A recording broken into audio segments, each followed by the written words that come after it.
Good morning, everyone. I'm going to call this Works Committee meeting to order, and welcome back. It's so good to be back in council chambers here. Let's start with a roll call.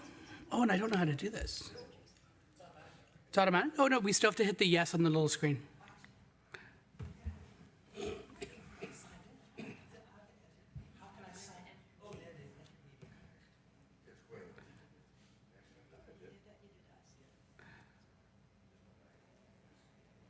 Look at this, we're all here. All right. And then are there any declarations of interest? Seeing and hearing none. Let's go with the minutes. This is from June the 4th. Can I get a mover, seconder? Councillor Lee, Councillor Mulcahy. Questions, comments? All in favor? That is carried. Thank you very much. And then let's go all the way down to 8.1. This is correspondence from the City of Pickering. You want to move it? Okay. Moved by Councillor Manpiatri, seconded by Councillor Mulcahy. Any questions or comments on that? Oh, and here we go. Mayor Foster, go ahead, sir. Thank you, Mr. Chair. I'm wondering if other municipalities have issues as well. So I can tell you that with the removal of the tolls, 35-115, you used to be able to get immediately onto the 407. And I know that that's not a regional responsibility, regional road, but apparently that is backed up and has become quite possibly a dangerous situation. So I don't know if beyond Pickering, other municipalities are seeing problems that we may want to deal with together as opposed to one at a time. I don't know if Ramesh has any suggestions or thoughts about that? Yeah, of course. Yeah, through the chair, yes, we are, sorry. Although this motion talks about Pickering as only, we are doing a comprehensive review of all the north-south roads connecting on to 407 from Brock all the way to 35-115. And we will be doing counts over the September and October timeframe. And basically, what applies to Pickering, we are going to be applying across the board. Brock Road obviously is going to have a significant impact, and likely 35-115, that will probably refer to the province, because we also have a request in here to try and get traffic more to divert to 412, and that again would have to be through MTO. So, Mr. Chair, thank you, Ramesh. Thank you for that. Just an observation. My wife was thrilled when they took the tolls off. The other day she said, would you please reach out to the province and put the tolls back on? She doesn't like the traffic. She's kidding, of course, but at AMO I did share that with the minister. So in a world of careful what you wish for, thank you. Yeah, hey, thank you very much, Mayor Foster. Councillor Mulcahy, do you want to talk about maybe what the difference has been from a Whitby perspective? This is probably impacts your community more than most. And I want to thank Mayor Foster for bringing that up, because that was something I was going to speak to. The impact on Whitby in Winchester Road has been phenomenal. As soon as the tolls went off, the phones went quiet. So we see it. We see it very clearly. We have a small hamlet where people are driving through it to get to North Oshawa and North Clarington and all the municipalities beyond us, and it's taken that traffic and put it back on the highway where it should be. So it's been a big difference, and I'm hearing the banter of, oh, I don't like the traffic on the 407, but I'm also hearing the 401's a lot lighter. So I think that the trade-off has been positive. For the most part, but we're always gonna have the naysayers, and I do appreciate the concern in Pickering, and I have been backed up at the 115, so I am aware of the issue there. So there's a few little hiccups to deal with, but I think that overall the difference in Whitby has been massive, absolutely massive. Okay. Did we get a mover for that? Okay, mover and seconder, we're good? Okay, excellent. Okay, any additional questions or comments on that? All right, all in favor? That's carried, thank you very much. Let's jump to 8.2. This is report number 2025 W25 in regards to the Hamilton Oshawa Port Authority. Thank you. Anyone want to second that one? Okay, thank you very much, Councillor Lee. Any questions or comments? All in favor? That is carried. Thank you very much. Next one is, we're at item B. This is report number 2025 W26. It's just a second. Yeah, in regards to surplus of lands near Harmony Road. Move it. Thank you. Seconded by Councillor McCaughey. Questions, comments on that one? Okay, all in favor? That is carried. Next one is C, report number 2025 W27.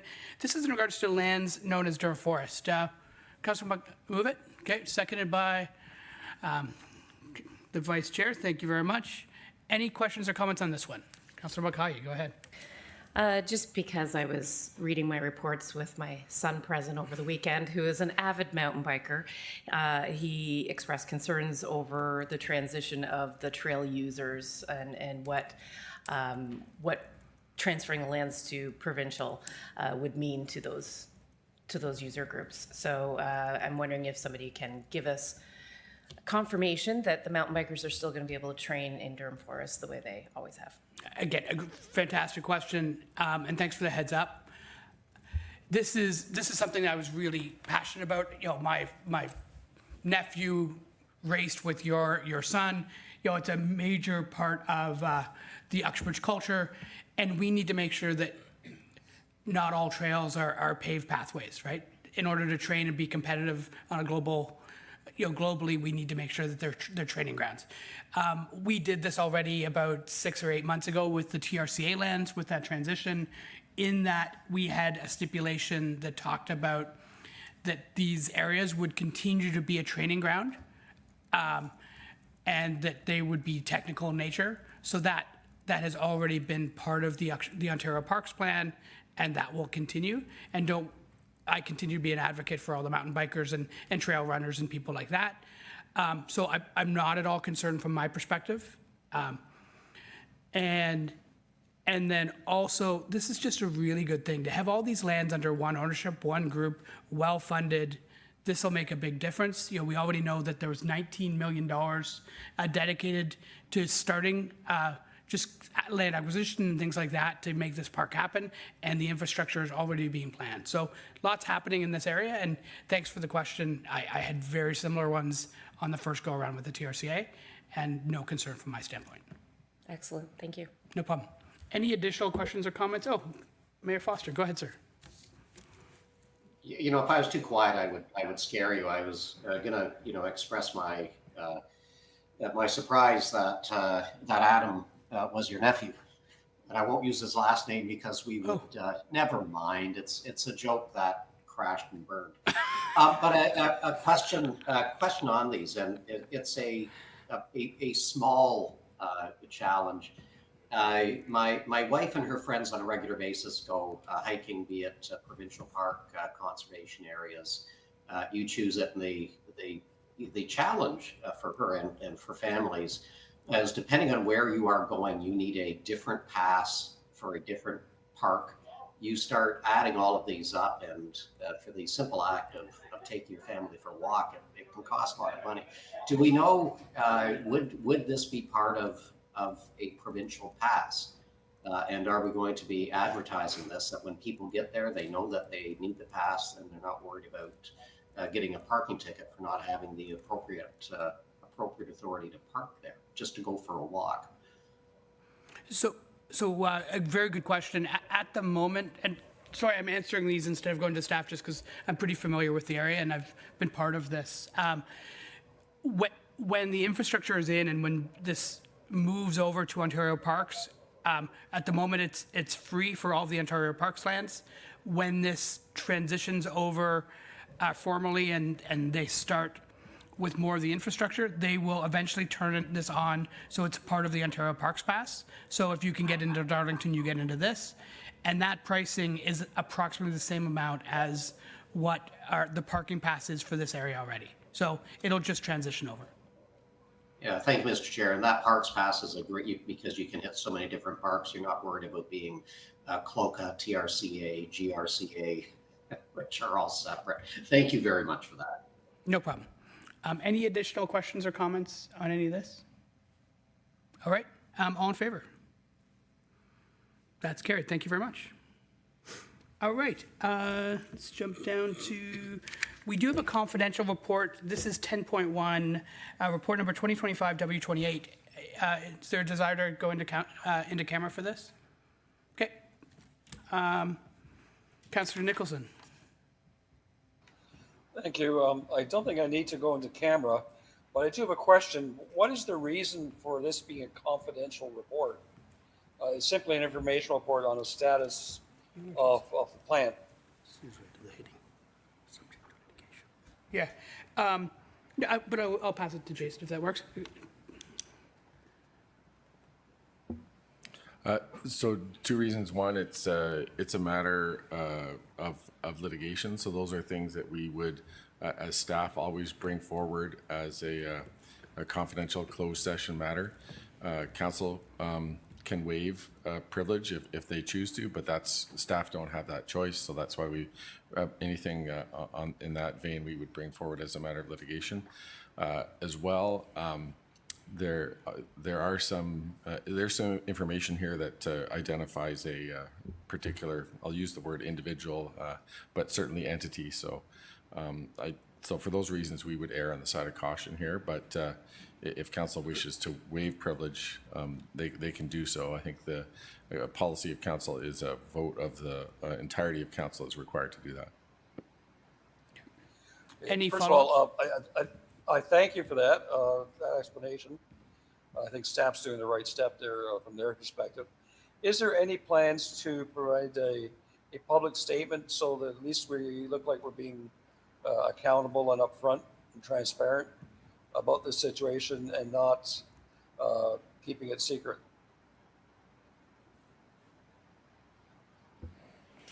And I think the council raises a good point, and so we would always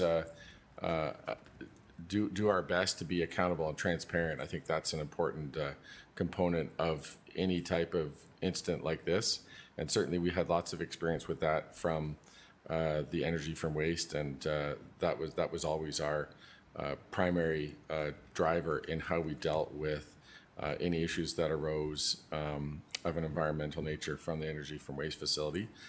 So yes, certainly staff are already looking at how we might be in a position to report on things like this. So there are some things which become public in any event, and those things certainly can be dealt with in a council information report, which is a public document. Thank you very much, Mr. Chairman. Okay. Would you want to move that report then, Councillor Nicholson? We don't have a mover yet, do we? Sure. Okay, sounds good. Seconder, Councillor Mackay, do you want to give me that? Thanks. Okay, any questions or comments? Okay, all in favor? Okay, that is carried. Thank you very much. All right, well, hey, thank you very much. Oh, other business, thank you. I'm out of practice. Any other business? Oh, it's good to hear from you today, Mayor Foster. Well, I missed you yesterday, so I'm just making up for it. Just a speedy question for Ramesh. I know a report is coming on the automated speed enforcement. I was curious as to when that might come. I would also be curious on some statistics around that. Do we know and there have been other reports, the impact on speed, and I'm going to say beneficial impact on that. And given some of the stuff that's coming out of Toronto mostly out of Toronto, do we have statistics as to what percentage of people actually get tickets? So if 1,000 cars drive by, how many tickets are issued? And those individuals are supporting the taxpayers because the cash grab is on behalf of taxpayers. But there's a package of questions for Ramesh. Yeah, through the chair. Yeah, we can certainly bring those numbers. For every station, we have the total volume that goes by and how many gets fined. based on the thresholds we have. We certainly can do it. If it's just a specific station, we can probably do it quickly, but if you're talking about system-wide, we can probably get you a report before the end of the year. Okay, so at your convenience, I'd be curious system-wide, but do we not have a report coming on the administration? There were some changes in the administration of the fines and moving forward the cost and efficacy. Yeah, that would be for legal. You're talking about the administrative monetary penalty system. Yeah. I'm not sure if there's any report planned. May I refer to Jason Hunt, please? We did recently report to council on 2 occasions. One, probably about a year ago, was just an update on the status of provincial offenses, which would include these administrative monetary penalties, so red light cameras and speeding cameras. And then there also was another report council approved to launch basically a tribunal so that these matters can be dealt with outside of the POA courts and in an administrative tribunal.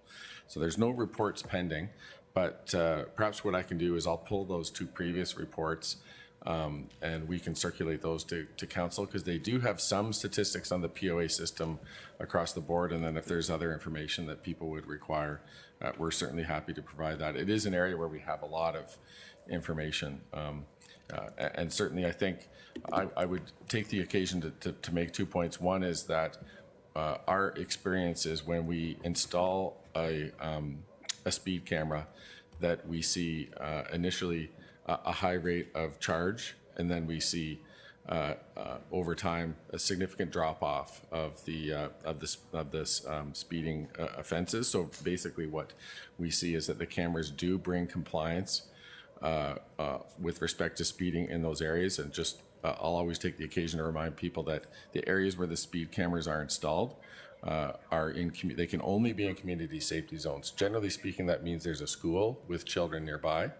And the intent of the speed camera is to prevent collisions between pedestrians who are children and speeders who are going generally over 40 kilometers an hour. So that's the intent, and that certainly is what we're seeing happening, that compliance is happening. And with respect to the revenues from this, so the revenues do come through the region and then are distributed to all of the local tiers who are partners in this. The revenues are not significant. I think the local tiers would agree with that. And in fact, those revenues do not include the enforcement do not reimburse really for the enforcement efforts that go on at the local level in all areas, including bylaw, as well as through DRPS. So there's a lot of expenses that go into enforcing speeding on the roads. And while this program and others defrays some of those costs, I think it would be fair to say it's not fully reimbursing the taxpayer for the expense of enforcing speeding on the roads. So Jason, thank you. I'm going in a couple of different directions here. Agree 100%. So it's, I'm going to guess a limited number of people that actually receive fines, and that's voluntary. If you know where the cameras are, if they're posted and choose to speed, and choose to do that in areas, where children or anyone may get hurt, I've got very, very limited sympathy. Having said that, I can pretty much guarantee I will be daydreaming, and there'll be a ticket for me probably, because that happens too. But I am curious. I know under the old system there were bottlenecks that were limiting the use of the ASE. With this tribunal moving forward, have we made progress on that? And again, I know Clarington was curious as to what some of the lower tier municipalities were doing because of the cost benefit and the cost of doing this. So are we making progress on being able to deploy more of these if necessary and advisable?